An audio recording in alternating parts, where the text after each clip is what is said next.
And before we dig into a little bit more of that, I want to find out a little bit about you. So in the chat box, what I really want to know is, why are you here? Like, seriously, why did you come to Toastmasters? I mean, you could be doing anything else with your time, but you've chosen to come to Toastmasters. So what I want to know is, why did you join? What were you hoping to get out of Toastmasters?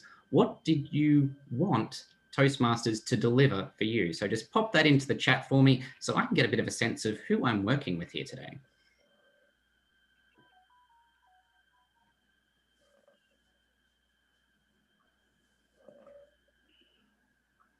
There we go. Speaking, absolutely. Leadership, communication, always. So we've got lots of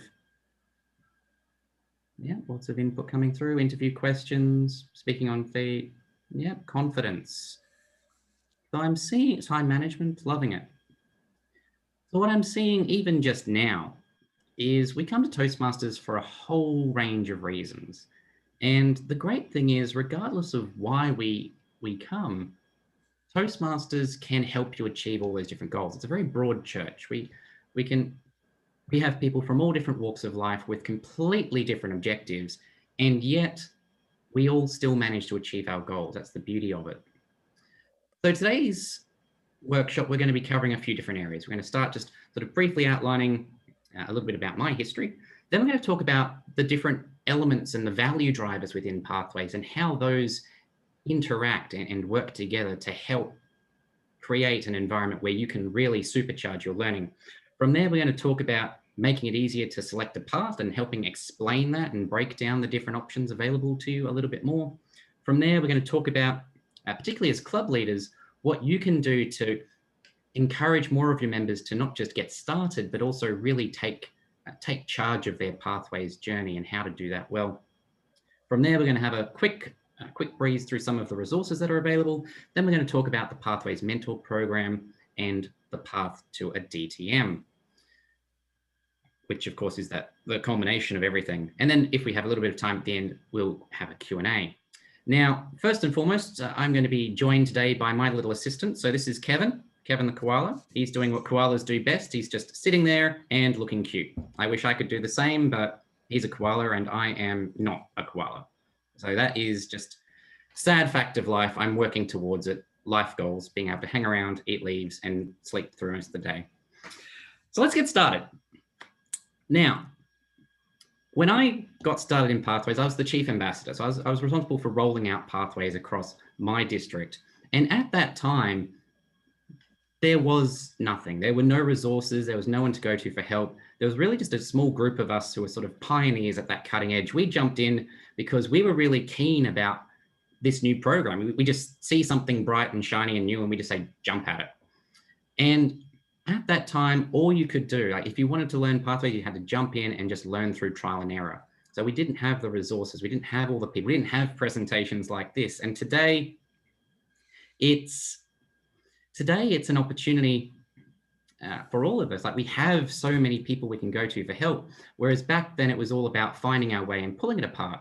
And there was about a dozen of us who were really keen on just working our way through the program and just exploring the different elements. And now most of us, I think all of us actually, have earned Pathways DTMs and feed back that knowledge into other presentations and helping our members around the world. So that was sort of my journey, just really getting started because I was excited about something new and just finding out what was coming, because I was responsible for passing it on, and here we are. But what is it about Pathways? What is it about Pathways that really works? So having sort of worked through both programs, so the traditional program, DTMs in that program, and DTMs and the program in Pathways, what's the comparison? You know, what does it mean? What I've really found, so having worked through both programs a number of times, comparing old to new, Pathways, I find it's a much more applied program. It's not just about come along to a club and just repeat projects over and over and over again and not necessarily get to use them in the real world.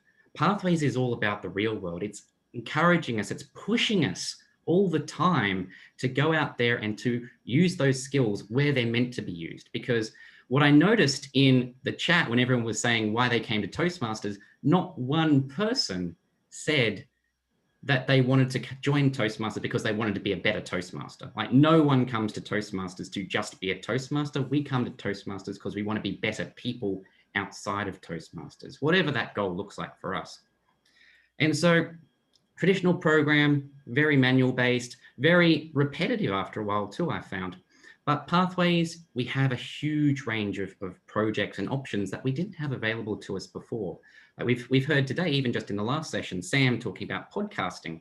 This is something we couldn't do in the traditional program, but now we can. We've got projects where we can stretch ourselves and learn new skills and take that learning in new directions. So outside of Toastmasters, I am an accountant. I'm a financial analyst. We're not tremendously exciting people, but through Toastmasters, we have the opportunity to stretch ourselves and to play with things and experiment and to be a little bit silly sometimes and just get things wrong. The opportunity that we don't have in our day jobs, because we just can't. Our jobs depend on it. So that's the first part. So in Pathways, we have a huge range of options. That's the first bit. But the program itself is built on a foundation, a really underlying theme. It permeates pretty much every single project we see in the program, which is read the theory, practice the skill, deliver a presentation about your experience, and then reflect and take that feedback and move on to the next project. And that virtuous cycle of read, do, present, and then reflect is powerful. It's the same sort of process we go through whenever you get a personal trainer at the gym. And if you look at these arms, I haven't been to the gym in a while. It shows. Sorry, not much to look at there. But it's that same process. If I was to go to a gym down the track when hell freezes over, then perhaps I would go through that similar process with a trainer to read up about nutrition and exercises and so on. So get the theory and then practice it, with the help of my PT. Eventually, report back to him or her about what's working, what's not, and then take that feedback and keep pushing it, because that is what it's all about. The more we practice, the more we go through this cycle, the better and better and better we get, until eventually you go from being a very rookie, a very novice speaker, to someone who is competent, confident, capable, cool, calm, and collected, all of those wonderful C words. That's another element that works really well for us. But again, it gets better because, as I said, Pathways is all about the real world. It's all about why we came to Toastmasters in the first place. In the traditional program, we had limitations on being able to deliver speeches outside of our club. You had a maximum of 2, you had to get permission, all of these restrictions that sort of made the program very insular.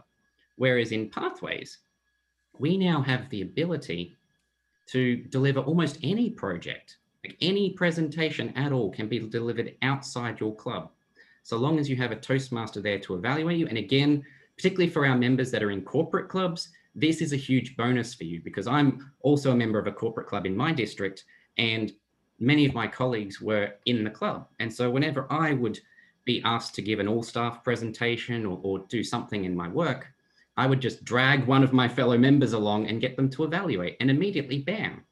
Not only are you working your way through the program, but you're also receiving feedback on how you're applying the skills in a real world situation. This is something I stress all the time to members, is take those projects outside of your club. You don't have to take all of them out, but take some of them outside, because then you can test those skills and get feedback on those skills in a real world setting, in a live environment, because that's part of what we're here for. We don't just learn to be able to speak and lead within Toastmasters. We're here to do all this and learn all this so that we can take it outside of the program. It's, like I said, there's a huge amount of flexibility in the program. And what I love about it is, right at the very start, as I said, it can help us achieve different goals, whatever it is that we're trying to get out of the program. So for example, whether you come to Toastmasters for personal reasons, for professional reasons, maybe it's to develop your confidence, or even just to feed back into a community organization you're involved in, Toastmasters can help you get there. For example, some friends of mine, so Toastmasters, members across the world, just so many stories of people who have used Toastmasters for different ends. One of my friends, a good friend of mine based in Oregon and also in the Philippines, she decided to use her Toastmasters experience, her Pathways experience, to feed back into a local community organization in the Philippines, helping disadvantaged women.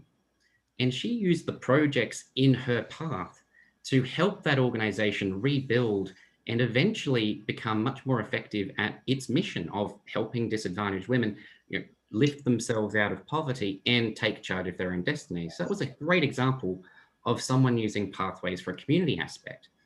From a confidence building point of view, there are members who come to Toastmasters who might just be feeling a little bit introvert, a little bit sort of shy, a little bit anxious in front of people.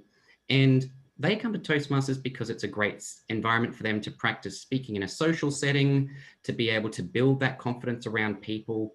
And they use the projects and the paths there to help them become more confident people, and then feed that back into their family, their friendships, relationships. All of these things are great personal outcomes that come from working through some of those projects in the program. And then we have people like me who really work on Pathways and Toastmasters for professional reasons. A great example there was being called on once. Like, as I said, I'm an accountant. We're not known for being terribly exciting, but one of my colleagues was unexpectedly ill, and her responsibility was organizing a series of workshops and training events around my state, which is about 5 times the size of Texas, if you want a comparison of just how big Australia really is.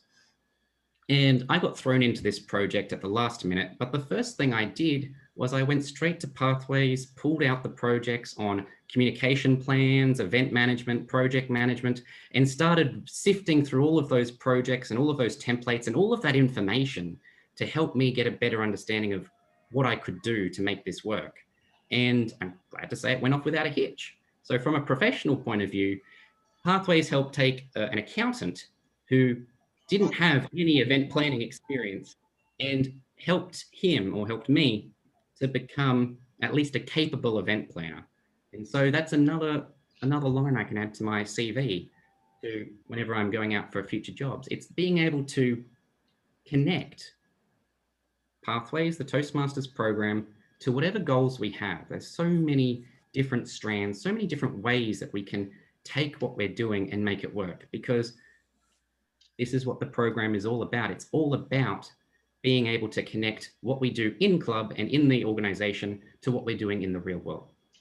And I'm going to keep repeating that time and time again, so folks get used to it.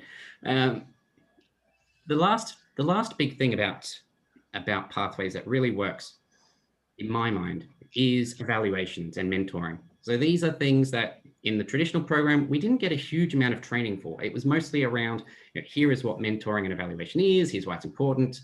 But in Pathways, it's been taken up a whole new level. We have an opportunity now to really receive consistent feedback and a lot more rigorous feedback, but also with our mentoring as well. We have better mentors and more capable and confident mentors. And we'll talk about that a little bit further down in the mentoring section. So these are just a few things that we talk about when we say that Pathways is a real improvement over what we used to have. Yes, it's different. There's always change. That is the one constant in life, but it's offering us so much more than what we used to have. And if we embrace that, then we've got a real opportunity here to take our learning and our development even further. So now I've got you all excited about Pathways and why it's so great, hopefully. We're going to talk now about how to go through that process of selecting a path and making that process easier. So I'm just going to pull up a screen here and show you what it looks like, because we're going to break it down into a little bit of a more sensible, more understandable structure. So we have 11 paths. Now, I don't know about you, but whenever I go grocery shopping and I see all of the different options on the shelf, let's say I'm shopping for tuna, and I go shopping and there's like 20 different brands there, and I don't know which one to pick. Like, do I want the smoked tuna? Do I want the zesty vinaigrette? Do I want the brine? Do I want the tomato sauce? I don't know. There's a lot of choice, and it's natural as human beings to get overwhelmed when we're presented with a lot of choice. And this is what we see happening in pathways when we see members going to select a path for the first time. It just gets a bit too much.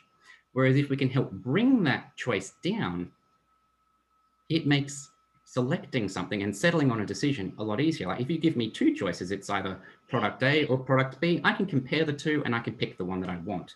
And that decision is a lot easier than trying to pick between 11, 15, 20 different options. So our different paths, we have 11 paths, and they fundamentally group themselves. You can group them different ways, but the favorite way I like to do it is breaking them down into these 4 groups. And we're going to explain them as we go, so don't panic.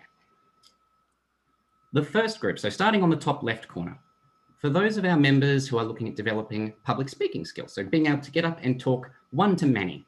So whether it's in an in-person setting or even an online setting like I'm doing now to you. Developing these public speaking skills, we have 2 paths, presentation mastery and engaging humor. Presentation mastery, it's all about public speaking. The level 5 project, it culminates in an 18 to 22 minute keynote presentation. Again, as public speakers, we want to learn how to develop ourselves in different situations because life doesn't follow Toastmaster rules. Like when your boss comes up to you and asks for an update, they're not going to do it. They're not going to ask you to do it in 1 to 2 minutes necessarily. They're going to ask you completely different sort of format. And so the more we can practice, not just within Toastmaster settings, but also stretch ourselves through these different projects. So different lengths, different styles, the better we're going to get and the more confident we're going to be when we get put on the spot or thrown into a situation that we're not entirely familiar with. So that's presentation mastery. And then engaging humor. Like I said, I'm an accountant. We're not known for being funny. We're known for funny numbers, but not for being funny. And so if you too want to develop a funny bone or a sense of humor, or just to be any sort of humorous at all, then engaging humor is the path for you. These projects are about understanding your sense of humor, the types that work for you. So for instance, you might be very punny, you might be big on dad jokes, in which case, please leave now. Whatever type of humor works for you, you get to understand and play around with that. And this path culminates in an 18 to 22 minute keynote style presentation as well. Think of it very much like an after dinner presentation, that sort of humorous keynote after everyone's had a bit to eat and they're all just settling in for a really nice time. Those 2 paths together, that's public speaking, and that's for those of our members that want to work on those skills. It's very communication skills, public speaking heavy, very little, no leadership in it whatsoever. Then we move over to the top right. We have the small projects group. And these parts, the projects within them are focused on little projects that you do yourself or with the help of 1 or 2 other people. They don't require a huge amount of time investment, but they teach different, again, self-leadership, communication, management skills. So we have leadership development, motivational strategies, and visionary communication. Leadership development, all about developing other people. So working with other people and helping them to grow. Motivational strategies, it's about how to get people to do what you want them to do and to motivate teams. And so you work with small teams there to be able to get them and to practice those skills of building teams, motivating them to even greater levels of achievement. And then the third one, we have visionary communication. Now, this was the first path that I ever did, and it's still my favorite because this project is all about communication and how you communicate, how you develop and communicate a vision or a plan to other people. The level 5 project for this part is about developing your vision. And so you sit down and really think about where you're going and where you want to go and develop a bit of a plan for your vision. It could be for your career, could be for your life, could be for a project, a birthday party, whatever it is that you're working on. But I found this project so phenomenally useful because it gave me an opportunity and it forced me to step back and look at where I was heading. I chose to do it on just my career in general, to step back and look at where I was heading and what I could change or what I could do now to set myself up for where I wanted to be in 10, 15, 20 years' time. So it's a phenomenally useful project, even if it doesn't look like it on first blush. So that's small projects. So group 2, For people who want to develop a little bit more in the communication and leadership space, bring a bit more of that mix in, but it's all very small project-based work. Then we come down to the bottom left-hand side, leading teams. Now, these parts, all about teamwork, all about interpersonal communication and management and working with other people. Dynamic leadership, it's about how we lead through changing times, how we be agile, how we help other people to be agile. Strategic relationships is all about interpersonal communication skills, networking. My favorite project out of this path is the Make Connections Through Networking project. As a shy, anxious, introverted accountant, we don't do people very well. We don't do talking, we don't do crowds. Our idea of a dream concert is just us sitting in an empty theater. That's basically introverts in a nutshell for you, and that's me in a nutshell. I always struggled with going out and talking to strangers, just being able to walk into a room and strike up a conversation. That was me, not too long ago. And I found this path this project tremendously helpful in giving me the theory, so arming me with the tools in terms of the theory of networking, how to strike up conversations with strangers, how to keep that all going. And then the project forces you out into the real world. It's like a mother bird just throwing the chick out of the nest saying, yep, cool, go fly. And the project then tells you to go out to a networking event and practice these skills in a live environment. And not going to lie, wasn't perfect. There was a lot of awkward moments, some really interesting conversations though. And by doing that, it gave me a real world experience in starting this and with a bit more of an idea of how to do it. So not just flying blind, but being able to walk into a situation, not be perfect at it, but at least do better than if I'd walked in with no idea whatsoever. And then again, as we sort of talked about right at the start, giving a presentation to my club about the experience, what worked, what didn't, what I'd do differently, things I would say, things I wouldn't say, all of those funny, awkward moments that you have when you're talking to strangers for the first time. We've all been there, first dates, it's wonderful, not. And then from there, getting the feedback and reflecting on how I would do better with my networking in the future. So that path, again, if you're an introvert, if you want to learn how to be better talking with other people, strategic relationships, great option for you.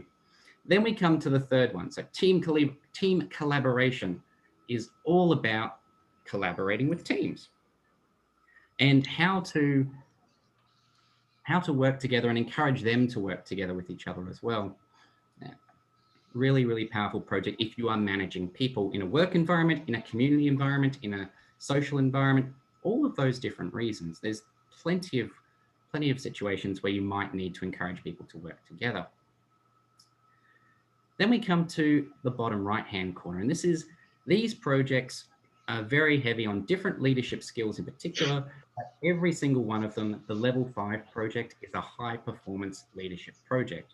Many of us will remember that from the professional program. It's a compulsory project in each of these 3 parts. So we're going to talk through them now. So the first one, effective coaching. Does what it says on the tin. It's about developing coaching skills, which can be used not just in a professional environment, but also in a social or a personal environment as well. I mean, if ever you've had friends or family come to you for advice, you're using coaching skills. And so being able to do that better and encourage them better is a useful skill.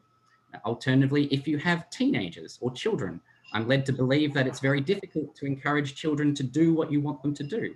Sometimes having those coaching skills can help you with, again, even in a family setting, encouraging people to do what you want them to do. Next, we have innovative planning. Now, hands up if you are sometimes not the most organized person in the world. Yeah, I can see a few vigorous waving hands there. Paul just like jumping at the screen here tremendously. Innovative planning is all about setting goals, developing plans and working to achieve them. So if you want to develop better planning skills, if you want to be more effective personally, professionally, manage your time better, all of that sort of stuff, innovative planning really drills down on some of these skills. And then finally, we have persuasive influence. Now, this path is all about, as I said, encouraging people to do what you want them to do. This is very useful, not just in a work setting, but again, if you have children, all of those reasons why you might need to. There's a project in here about understanding conflict resolution. Again, very useful. But you can use these skills. The great thing about pathways and these projects and the skills that you're learning is that they're not just for a professional environment. You can use them in your personal life. You can use them in community organizations. You can use them in completely different environments. The skills are universal. How you choose to apply them is up to you. And so that's the breakdown. I mean, you can see hopefully how this is a lot easier than trying to look at 11 parts and pick one. You can sort of chunk it down into a smaller setting, and then you can pick one that best suits your needs. So hopefully whether you've selected a path yet, or if you're talking to other members in your clubs who are thinking about selecting a path, this is a great way to just make that easier to understand and to help make that choice a lot easier. Because what we're going to do now is we're also going to jump into what we can do at a club level to make this work even better, and how we can encourage better uptake and better usage of pathways within our clubs, because we are at Club Officer Training. Now, first question for all of you, and again, a simple thumbs up and the reactions will do. How many of your clubs have an orientation for new members? So just put your thumb up if your club has like a proper new member orientation. Okay, I see a couple, not a huge number. And this is one area where I find that clubs do sometimes struggle, because pre-pathways, members would receive a hard copy manual, and in some ways you could almost leave them to read the book and they would sort of pick up some of it and gradually just get by. In the pathways era, orientations are critical. They are more important than ever before. And we're going to talk through just that process of getting a member to this point, because, and as we heard from Deborah before, there's a process for members working their way through, or guests working their way through, to become members of our club. This is a little flowchart that I use in my district to explain the process, but it's effectively the same thing. So you work your way through from becoming aware, becoming a prospect, becoming a guest, and then eventually becoming a member. And we're going to talk about these last two steps because they are the most critical part, where pathways really comes into play. So at this member step, when we're trying to encourage a guest to make the transition to become a member, there is one word that I do not use. You will never hear past my lips whenever I'm talking to a guest about joining Toastmasters, and that word is pathways, because it doesn't mean anything to them. Fundamentally, if you are a guest walking into a club considering Toastmaster membership, you don't care about all the details. You don't care about the abbreviations. You don't care about what table topics is. You don't care about all of this stuff that we do. If you walk in as a guest, the one question that you have and that you want answered is, can Toastmasters help me achieve my goals? If the answer is yes, they will join. If the answer is no, then they won't. Our goal as clubs is to not overwhelm them with information and with detail, but to answer that question.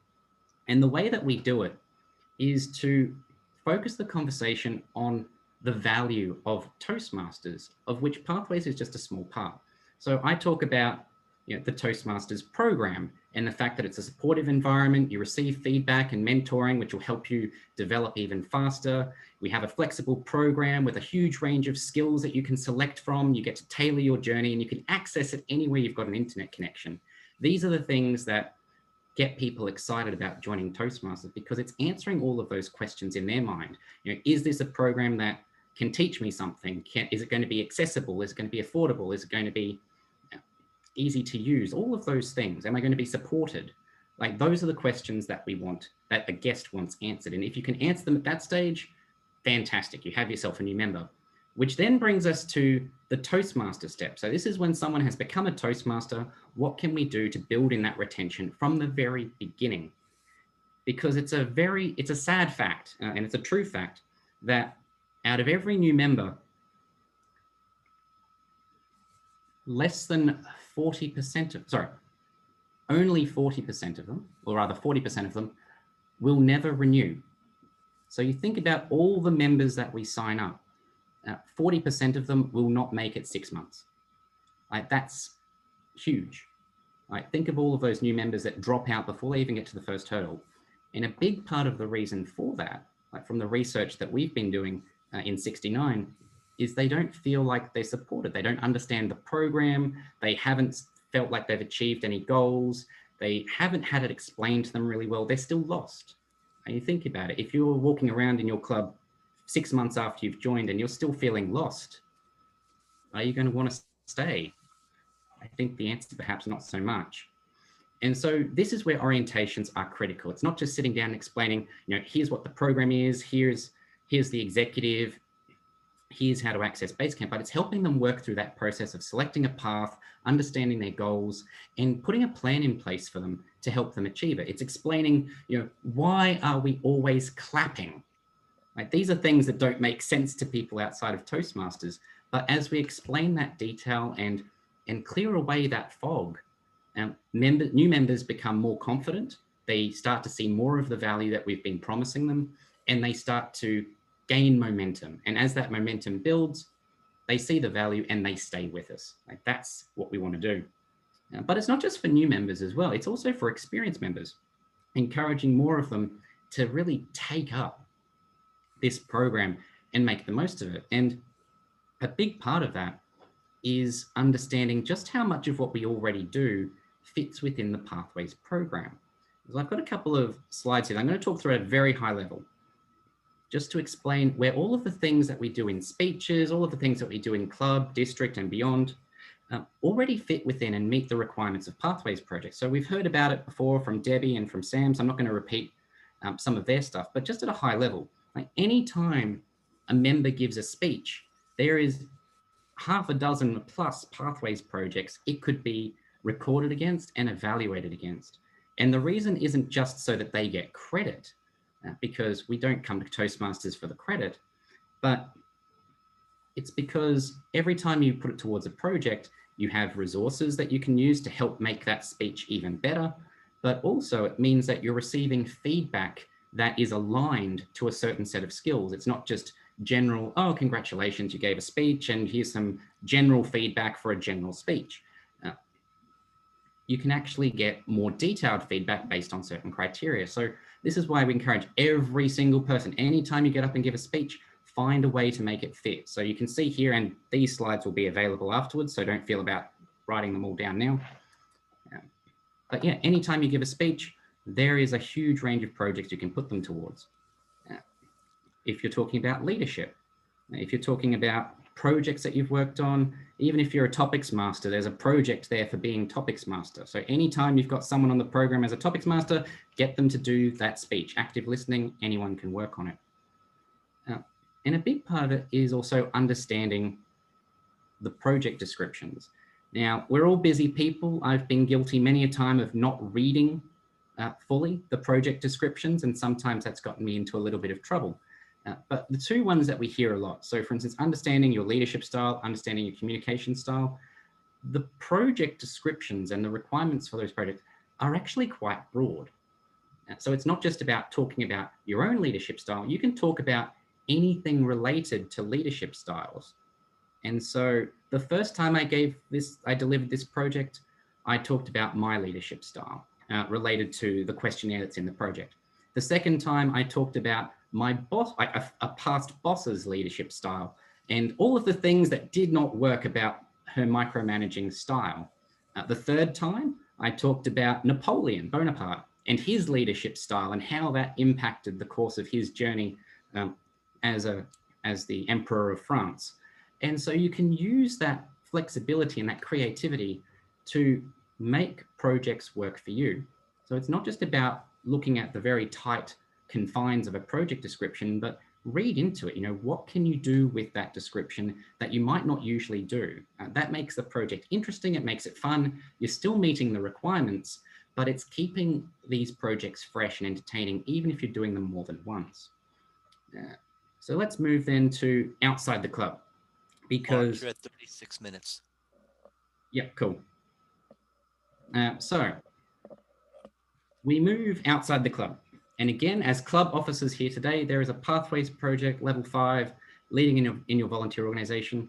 As a club officer, as a district leader, pull that project out, read through it. Even if you don't use the project itself or do the speech, There's a lot of information in there to help you be better and more effective in your role and to gain something from that leadership experience. So every single club leader, every single district leader here today, go off, grab that project and do that speech. Get that mark in the box because you can, you're fulfilling the requirement.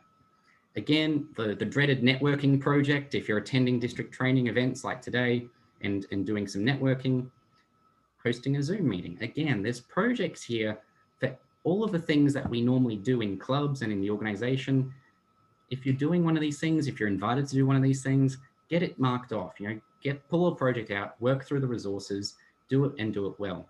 Or similarly, if you're talking to your members and asking them to consider stepping up and taking on some of these roles, some of these activities, show them how they can connect what they're doing to those projects, because that will help them progress faster through the program, but it's also going to connect in their minds the fact that doing stuff in the club is connected to the program. There are skills there that can be learned. It's not just doing it for the sake of doing it. So I'm going to jump out of this now because we've covered quite a bit even just now. So we've talked about the features and the value of pathways. We've talked about how to select a path and how to break that down. We've talked about tips for clubs and how to do that really well for new members and experienced members as well. So as far as resources go, there's plenty out there. You've got everything on the Toastmasters International website. You have the Facebook, the Pathways Discussion Forum on Facebook. Many members around the world have put out guides, they've put out videos. Like YouTube is full of pathways information and really helpful stuff to get people started. So the great thing about Toastmasters is that we're all here to support each other. It doesn't matter whether we're on the other side of the world, it's the United States and Australia or Europe or Asia, it doesn't matter. We're all here to support each other. There is so much help out there. All you need to do is ask. And that is what I love about this organization, is that we do, we're here to, not just for ourselves, but we're here to support each other too and help each other to succeed. So make the most of those resources. It will make your journey a lot easier and it will make your ability to help other members easier as well. So let's now jump into the mentor programs. I'm not going to spend a huge amount of time on it because we are coming slowly towards the end. I'm going to jump in and pull up a little guide. Probably not that one. So, mentor program. The mentor program, as I said, really powerful stuff. One of the things that's got a huge upgrade with Pathways and a tremendously valuable tool. In level 2, every member works through the Introduction to Mentoring project, which is about how to be a good protege and how to be mentored effectively. After that point, once you finish level 2, members have the option of jumping into the mentor program and developing mentoring skills. It works through a fairly simple formula. The first project is about learning how to be an effective mentor and all of the attributes, not just in terms of experience that you need, but also your parameters. What are your boundaries? How do you best communicate? What are you looking for in a protege? How can we make this relationship work? Because historically, the resources have been very much around, this is what mentoring is, this is why it's important, now go off and figure it out for yourselves. The challenge with that being that mentoring isn't just about putting one person and one person together and expecting magic to happen. It doesn't work when you're dating. It doesn't work in Toastmasters. There needs to be some chemistry, and it helps if that chemistry exists before you put people together. And so the program is all about helping establish that chemistry and establishing those parameters before we get started on the mentoring. Then we have the practical mentoring projects. We have the yellow section in yellow, which is about working with a protege to complete a project. Now that can be a new member, so you could be helping them through an icebreaker, or you could be helping a more experienced member through a level 4 or level 5 project. It really depends on where you're at. If you're an experienced mentor, you might help people with the higher projects because you can. If you're a new mentor, you can help people at a lower level. Whatever works best for you, it has that flexibility, so make the most of it. And then we come to one of my favorite projects in the whole program, which is advanced mentoring. For this project, you get the option of mentoring another person, can be a Toastmaster, can be someone else, for 6 months. And again, personal, professional, community, social, all of these different ways that you can mentor people. It could be a grandchild, it could be a colleague, it could be a friend. There are many different ways you can use this project in different directions, depending on what you're hoping to get out of Toastmasters. So you work together for 6 months, sit down with that person, work out what their goals are, help them develop a plan, and check in with them regularly about how they're going and helping them to pick up the pace or pick up the slack if they're falling a little bit behind. And then eventually reporting back on your experience. And for this project, my first Pathways mentoring experience, I was mentoring someone on the other side of Australia, which is about a 6-hour flight away. It works in person, it works online. And in this COVID world where everyone is now virtual and has sort of taken on to meeting online and connecting with other people online, you've got a huge range of potential mentors and proteges out there. So make the most of it. There's a huge opportunity in this. Which brings us now to the last bit, the DTM, the Distinguished Toastmaster Award, because it has changed with Pathways. But what I would like to do just before I kick off this section is call out a couple of members. So Nicole Arms in District 8, I was going through your dashboards and going through your reports earlier, has already achieved her Pathways DTM this year. So well done, Nicole, if you're out there in the crowd. And then also to Karen Leingang, and I'm sure I've pronounced that terribly, and Andrew Welter, who have been just smashing Pathways this year. So well done on all those awards. You've been great role models. So congrats. So let's talk about the DTM, because the DTM is the award. In the traditional program, you finished a communication track, you finished a leadership track, and a DTM just kind of popped out the end. But in Pathways, it's a slightly different beast. There's a number of different requirements, and we're going to go through those at a high level now just to explain. So the first step to becoming a Distinguished Toastmaster in Pathways is to join up as a member. So to everyone on the call here today, congratulations, you've completed the first requirement of being a DTM. You are a member of Toastmasters. Well done. It gets slightly harder from here, but that's okay. It's one part of the process that you've already achieved. So take it and run with it. Now, there's 5 different sections, and you can work on them anytime in any order. And once you've completed all of them, you earn the achievement. So first up, we have the education component. Those 11 parts that we talked about earlier, pick 2 of those, 2 different parts, and finish level 5 in each of them. That on top of a Distinguished Toastmaster project, which is similar to a HPL, but it's more about working with a team to help an organization. Can be Toastmasters, can be someone else. Again, use it however you wish. So when you finish 2 parts and that DTM project, that's the first component done. The second bit, serve as a club leader. Again, to all of you here attending club officer training, congratulations, you are probably already meeting this requirement now. So you serve as 12 months. That can be 2 6-month terms at any time or 1 12-month term straight through. You serve as a club leader for 12 months, and there you go, another component on your path to becoming a DTM. For any of our district leaders on the call today, congratulations.